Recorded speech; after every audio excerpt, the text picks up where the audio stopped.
Pound cake. যারা cream পছন্দ করে না তাদের কাছে এটা কিন্তু একটা অমৃত। অনেকে আছে যে ক্রিম পছন্দ করে না, আমার কাছে মনে হয় তাদের জন্য বেস্ট হবে পাউন্ড কেকটা ট্রাই করা। আমার ফ্যামিলিতে সবাই কিন্তু পাউন্ড কেকটা খুবই ভালোবাসে, তাই আমার মাঝে মধ্যে পাউন্ড কেকটা বানানো হয়।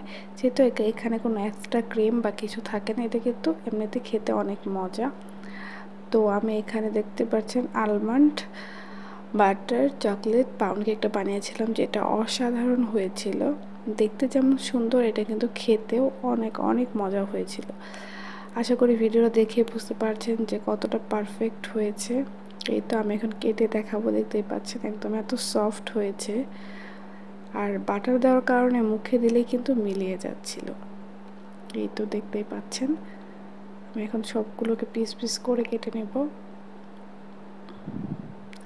তেলে থেকে কিন্তু বাটার দিয়ে পাউন্ড কেকটা বানালে সবচেয়ে বেশি মজা হয়। তেলের পাউন্ড কেকটা কিন্তু ততটা বেশি মজা লাগে না, কিন্তু বাটারেরটা কিন্তু অনেক টেস্টি হয় এবং অনেক মজা লাগে। সো এই দেখতে পাচ্ছেন একদম ফাইনাল লুক আমার কেকের। সবগুলো পিস আমি কেটে নিয়েছি। এখন আপনাদের দেখাবো আমার কেকটা কতটা সফট হয়েছিল। এই তো দেখতেই পাচ্ছেন কেকটা কতটা সফট হয়েছিল এবং চকলেটে ভরপুর ছিল। Chocolate chips. ভিডিওটি ভালো লাগে লাইক কমেন্ট শেয়ার করতে ভুলবেন না। আল্লাহ হাফিজ।